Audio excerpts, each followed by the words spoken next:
Assalamu alaikum. Um,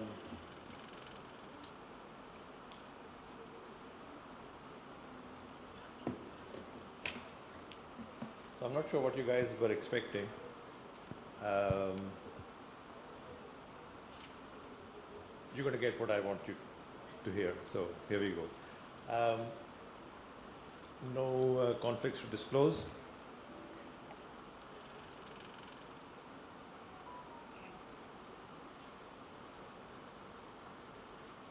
It's not moving.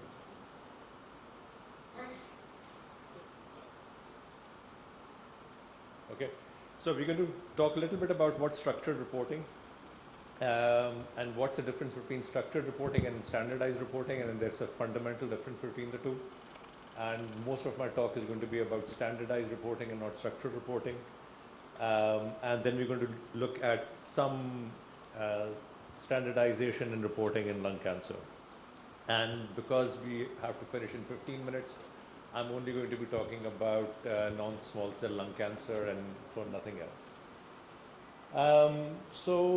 Broadly speaking, reports look either like this, where there is just free text, no organization, a paragraph. I grew up in the NHS where a lot of reports were single word, normal. There are still radiologists in the NHS who report complex MRs with a single line report. They may not be completely off. So there is some sense. So this is a non-structured report, as opposed to this is what's called a semi-structured report, where you have some headings, some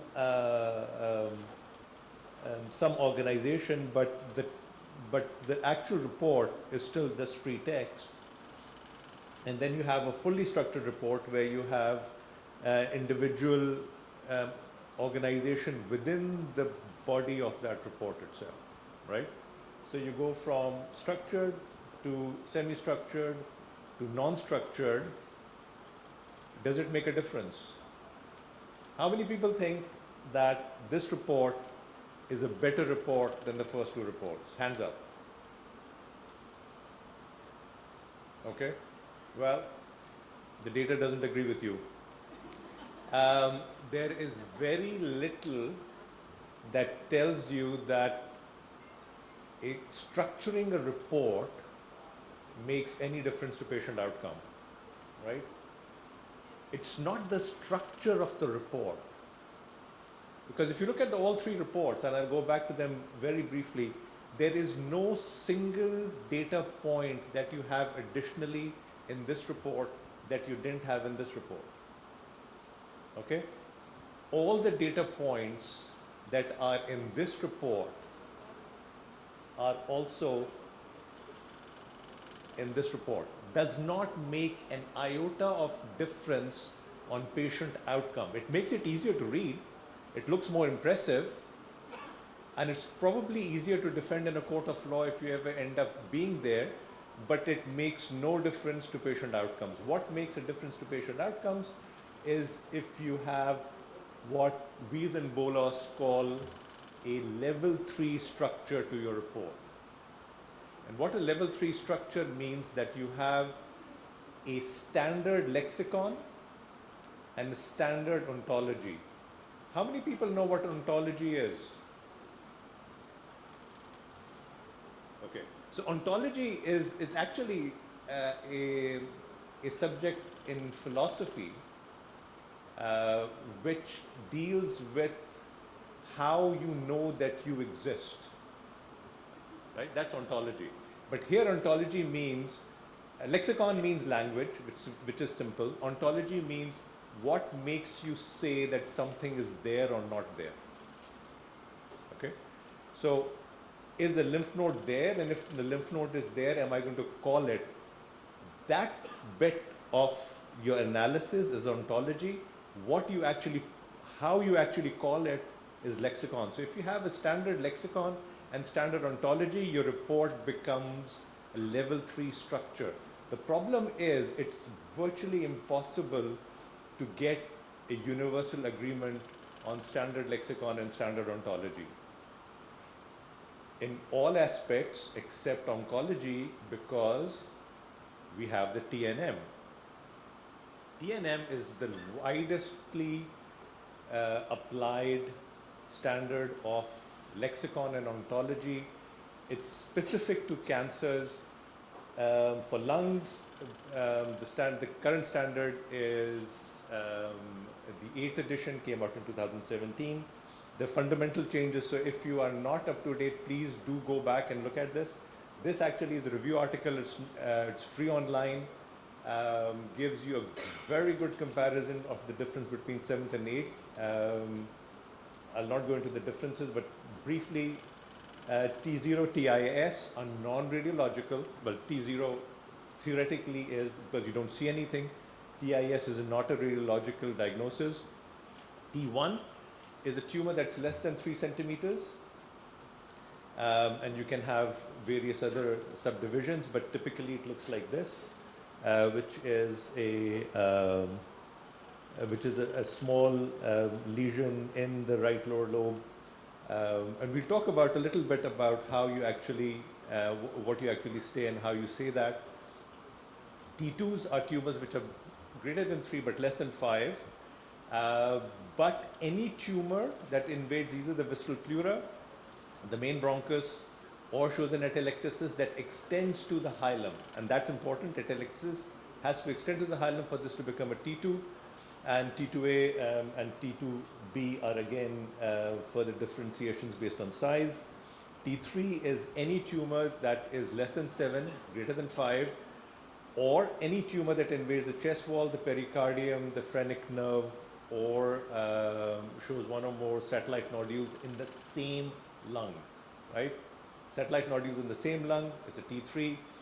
T4 is obviously greater than 7 centimeters, invades the mediastinum or the mediastinal structures, involves the carina, and shows one or more satellite nodules in another lobe on the same lung, right?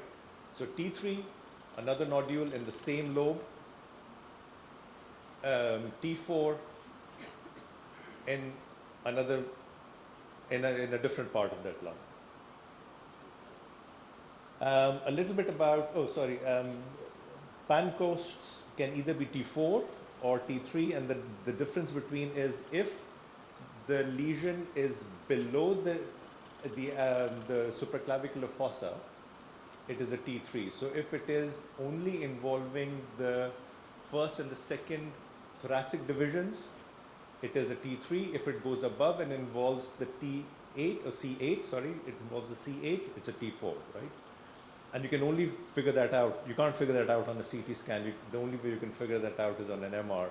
And for MR, you basically use panco. For pancos, you use MRs.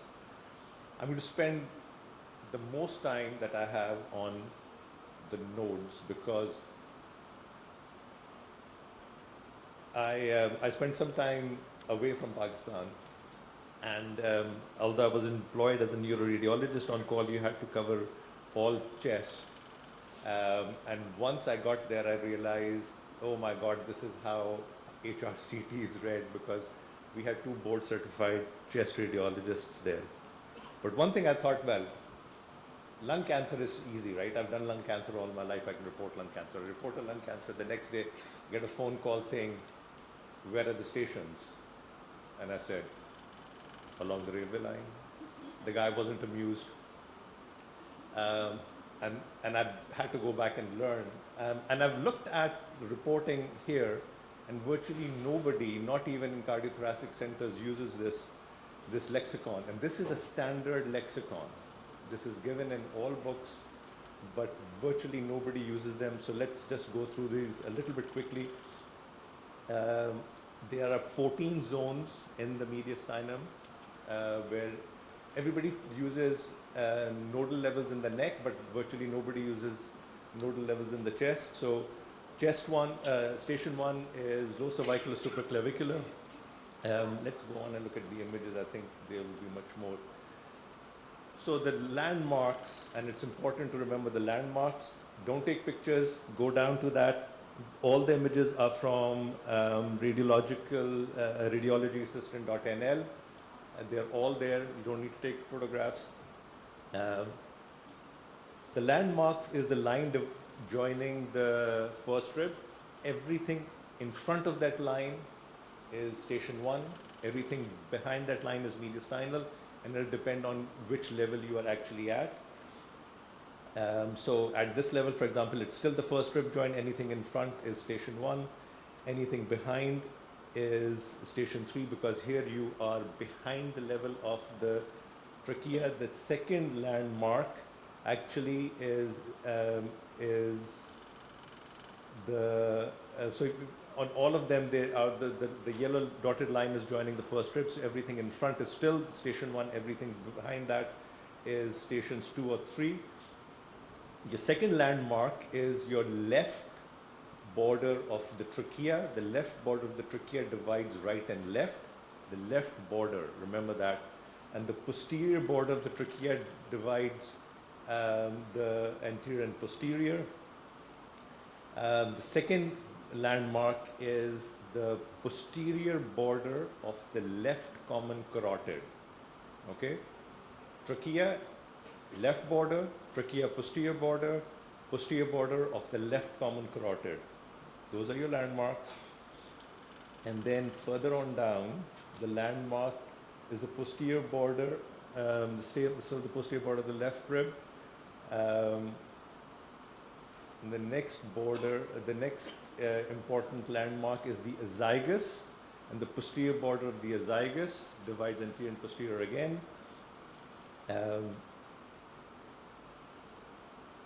Please go and spend some time looking at radiologysystem.com. Is good for a lot of things, especially good for nodal stations. And this is actually a video that runs on it, and you can actually look at these very nicely. So your divisions, the arch of aorta, right, left, upper border, lower border, left common carotid, posterior border, trachea, left border, posterior border, azygos, posterior border, right? Those are the ones which are dividing the mediastinum into your 14 stations. I'll just go through these. I'll get to the bottom of this. So I'll just show you, so the right or the left.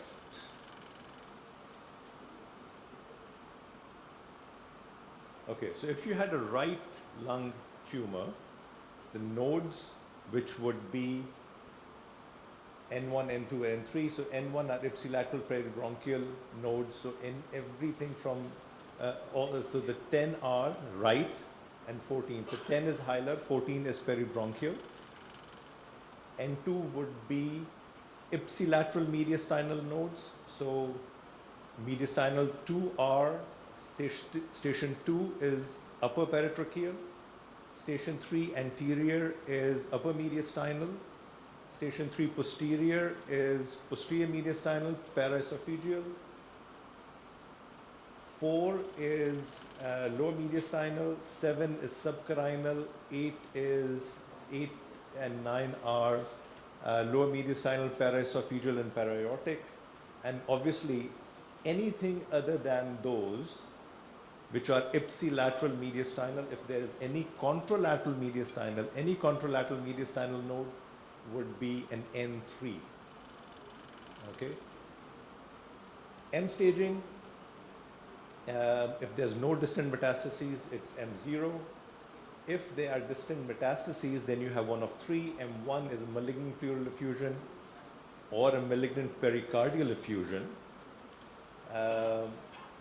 or a contralateral pulmonary nodule. So in the same lung, same lobe, T3, same lung, T4, opposite lung, M1.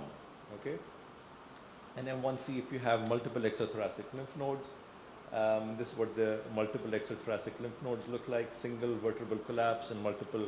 So this one is M1B, and the axial scan of the liver is M1C, multiple multiple metastases in a single or multiple organs.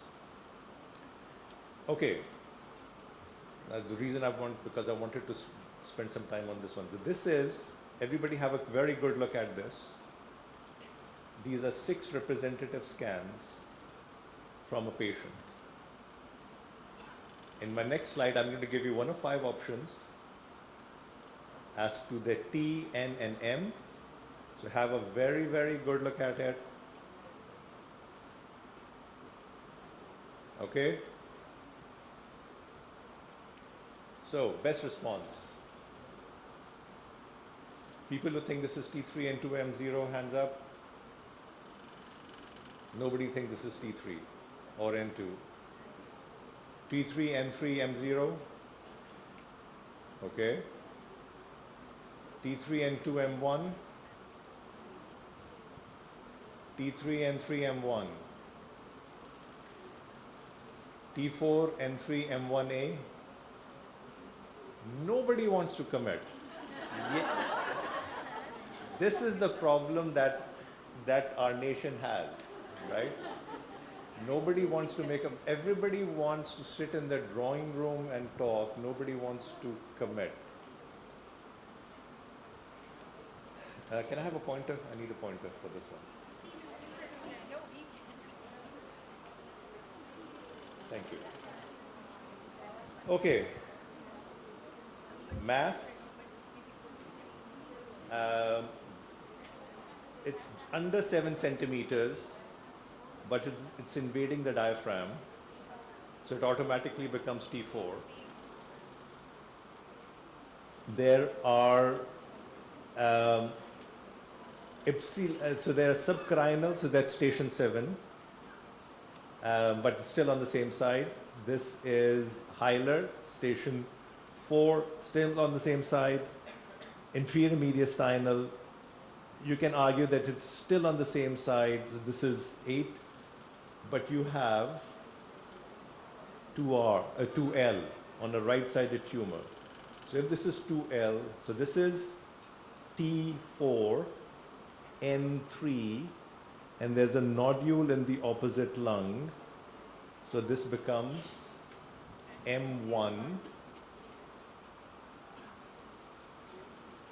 T3, T4, N3, M1A, because this is still within the chest. This is not outside the chest.